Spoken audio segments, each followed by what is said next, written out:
साल का अंतिम सूर्य ग्रहण 4 दिसंबर यानी मार्गशीर्ष माह की कृष्ण पक्ष की अमावस्या जो शनिवार के दिन है लगने जा रहा है।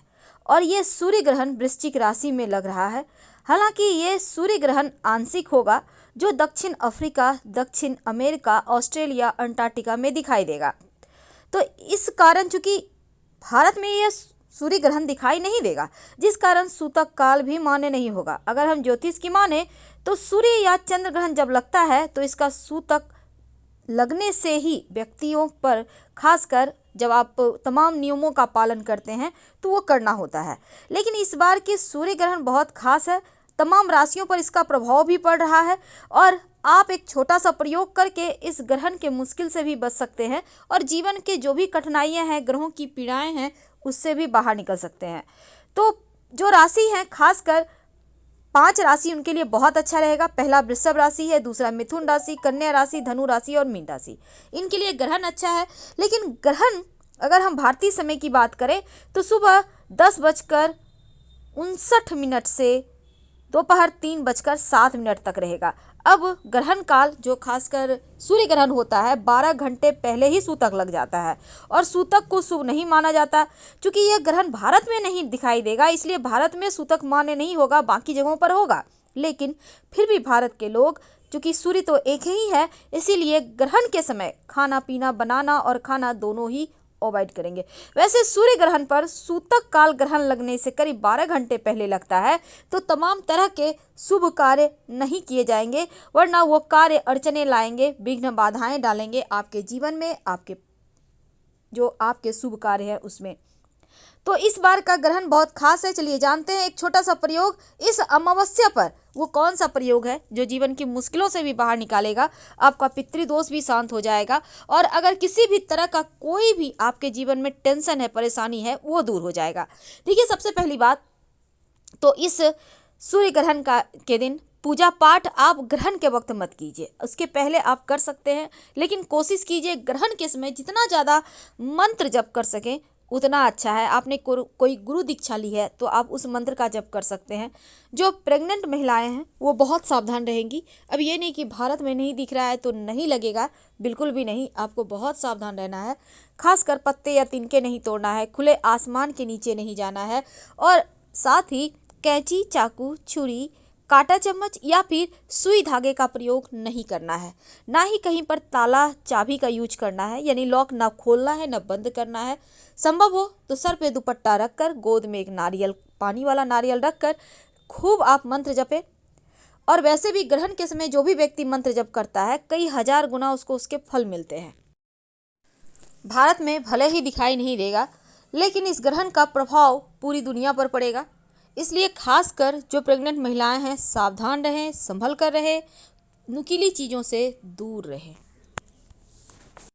अगर कुंडली में पितृदोष हो, वैसे तो पितृदोष के कई कारण होते हैं, तो अगर कुंडली में पितृदोष हो तो बहुत सारे कष्ट झेलने पड़ते हैं। और अगर किसी की कुंडली में पितृदोष हो जाए तो समस्याएं जीवन भर चलती हैं। वंश का आगे ना बढ़ना, बच्चों का किसी न किसी प्रकार से विकार होना, परिवार की तरक्की ना होना, शुभ कार्यों में विघ्न आना, ये सभी पितृदोष के लक्षण हैं। तो इस सर्वपितृ अमावस्या की शाम एक पीतल के दीपक में सरसों का तेल डालकर दक्षिण दिशा की तरफ रखें। संभव हो तो कोशिश करें यह दीपक अमावस्या की पूरी रात जले। वैसे आप चाहें तो अपने छत पर भी जला सकते हैं या घर से बाहर मुख्य दरवाजे के बाहर जला सकते हैं दक्षिण मुखी करके, या पीपल के नीचे ही जला दें। अगर कुंडली में पितृदोष के प्रभाव ज़्यादा हैं तो इस प्रक्रिया को करने से पितृदोष हटने लगते हैं। और पितृ विसर्जन की शाम गजेंद्र मोक्ष का पाठ करना चाहिए। इस पाठ को करते समय एक दीपक जला लें और दक्षिण दिशा की ओर मुंह करके यह पाठ करें। पाठ पूरा होने पर भगवान विष्णु का स्मरण करें और पितृ गायत्री मंत्र ओम पितृगणाय विद्महे जगतधारिणी धीमहि तन्नो पित्रो प्रचोदयात्, इस मंत्र का रोज 3 बार जप करना है। याद रखिए 3 बार। कब करेंगे? जब पितृदेवों के निमित्त आप जल तर्पण करते हैं, अर्पित करते हैं, उसके बाद इस मंत्र का रोज कीजिए 16 दिनों तक जप। पितृ गायत्री मंत्र का जप करने से वो संतुष्ट होते हैं, उनको मोक्ष मिलती है। क्योंकि गायत्री मंत्र की तो महिमा आपको पता है। जिस भी मंत्र को आप गायत्री मंत्र के साथ जोड़ देते हैं वो मंत्र महामंत्र बन जाता है। और पितृदोषों से मुक्ति पाने के लिए पितृ गायत्री मंत्र का जप जरूर करना है। और एक बात याद रखिएगा, शिव जी की पूजा होगी, पितृपक्ष में शिव जी की पूजा होती है। और जब आप शिव जी को नियमित रूप से जल में एक चुटकी काला तिल डालकर अर्पित करते हैं, या फिर अगर आप चाहें तो जल में कुसा घास डालकर अर्पित करें, पितृदोषों से, समस्त बाधाओं से मुक्ति भी मिलेगी और पितृ लोगों को मोक्ष मिल जाती है। वो संतुष्ट हो जाते हैं जब आप कुसा घास डालकर शिवलिंग पर अर्पित करते हैं। वैसे जिस दिन आप श्राद्ध कीजिएगा, यथाशक्ति ब्राह्मणों को, गरीबों को भोजन करवाइएगा और उनसे आशीर्वाद जरूर लीजिएगा। और हर दिन एक काम और करें, गाय, कुत्ता, चींटी, कौआ, उनके लिए भोजन का व्यवस्था करें। कुछ भी आप दे सकते हैं। अब आपके घर में रोटी बना है तो रोटी के 4 टुकड़े कर ले, आप दें, थोड़ा सा गुड़ और काला तिल रखकर। तो पितृपक्ष में पितरों की अनुकूलता पाने के लिए श्रीमद् भागवत का आप पाठ कर सकते हैं, श्रीमद् भगवत गीता का पाठ कर सकते हैं, सप्तम या 11वें अध्याय का। और पितरों की कृपा पाने के लिए ब्रह्म गायत्री मंत्र का भी जप अनुष्ठान इस महीने में किया जाता है। तो जब सर्व पितृ अमावस्या आएगा तब आप ब्राह्मणों और गरीबों को भोजन करवाइएगा। और पितृपक्ष में भूल कर भी कोई श्राद्ध करने से छूट गया हो तो उसकी पूर्ति अमावस्या के दिन हो जाती है। और पितरों की प्रसन्नता के लिए हर महीने की अमावस्या को आप सरसों के तेल का दिया सूर्यास्त के समय दक्षिण मुखी जलाइए। लेकिन अब सवाल ये है कि दीपक कहाँ जलाएं और कैसे जलाएं। चलिए आपको हम विधि बता दें। देखिए, दीपक आप अपने घर के छत पर, घर से बाहर कहीं भी जला सकते हैं। जहाँ भी जलाइए नियम से कीजिएगा और रोज कीजिए 16 दिन तक। नहीं 16 दिन तक कर सकते हैं तो कम से कम 3 दिन भी कर लें। सिंपल तरीका है। आपको चाहिए होगा एक सरसों के तेल का दिया। अब देखिए, आपको मिट्टी का या प्लास्टिक का ग्लास और कटोरी वगैरह मिल जाता है मार्केट में, आप ले आइए। अब ग्लास में पानी और कटोरी में थोड़ी सी मीठी वस्तु, सफ़ेद मीठी वस्तु रखिएगा। रोज रात में आप इसको अपने छत पे कर सकते हैं या घर से बाहर, मुख्य दरवाजे के बाहर कर सकते हैं, ठीक है। अब जब आप इसमें जो प्लेट है उसमें थोड़ी सी मीठी वस्तु, सफ़ेद मिठाई वगैरह ले लें, ग्लास में पानी ले लें और एक सरसों के तेल का दिया ले लें। अब इसको लेकर छत पे जाइए। अब इसको आप अपने छत पर दक्षिण मुखी करके इस दीपक को जला दें, ठीक है। अब जो प्लेट में आपने मीठा वस्तु रखा है, जो ग्लास में पानी रखा है, वो भी रख दें और प्रणाम करके बोलें कि हे मेरे पितृगण, आप संतुष्ट होइए और हमारे ऊपर आशीर्वाद बरसाइए। अगर कहीं कोई गलती भी है तो उसको क्षमा कीजिए।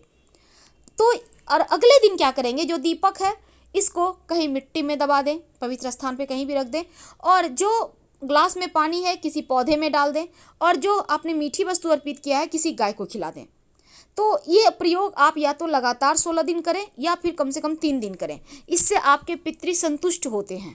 और आपके लिए संभव हो तो पीपल के नीचे दिया जला सकते हैं। इससे भी आपके जीवन की कठिनाइयाँ कम होने लगती है। तो दीपक जलाने का विधान है, लेकिन सिर्फ दीपक न जलाकर अगर आप खाने पीने की व्यवस्था कर देते हैं, थोड़ा थोड़ा ही रखिए, जरूरी नहीं आपको ढेर सारा रखना है, लेकिन रखिए जरूर। अब सुबह उठने के बाद जैसे कौवा वगैरह खा लेता है तो खाने दीजिए, तो बहुत अच्छी बात है। जो बचा हुआ है उसको सफाई कर दे।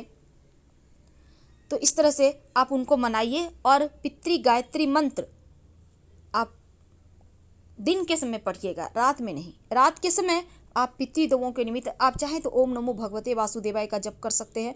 और रोज श्रीमद् भगवत गीता का सप्तम अध्याय 11वें अध्याय को श्रवण करें, या आप खुद भी पाठ कर सकते हैं। एक बात याद रखिए, जब तक कि अमावस्या तिथि नहीं हो जाती आप किसी भी दिन ये प्रयोग कीजिएगा। आपको पीपल, बरगद और नीम का पेड़, या फिर नीम या बेलपत्र का पेड़, तीनों में से कोई भी पेड़ आपके आसपास है तो आप तीनों पेड़ के नीचे ये प्रयोग कर लें, या किसी एक पेड़ के नीचे। क्या करेंगे, देखिए, 1 लोटा जल में 1 चुटकी काला तिल, 1 चुटकी जौ और थोड़ा सा कुसा घास डाल दें और ले जाकर पेड़ के जड़ में अर्पित कर दें। पितृदोषों से मुक्ति मिल जाएगी।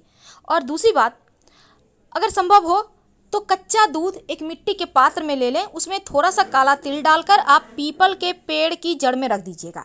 इससे भी पितृदेवों को शांति मिलती है और पितृदोषों से आपको मुक्ति मिलती है। और एक दिया सरसों के तेल का काला तिल या काली उड़द डाल के आप पीपल के पेड़ के नीचे शाम में रविवार का दिन छोड़कर बाकी दिनों में जरूर जलाएं, आपको इससे भी राहत मिलेगी। या आप चाहें तो घर के मुख्य दरवाजे के बाहर एक दिया शाम में जरूर जला दें। और इस दीपक में आपको कुछ नहीं डालना है, बस एक चावल का दाना डाल दीजिएगा, सरसों के तेल का दिया होगा।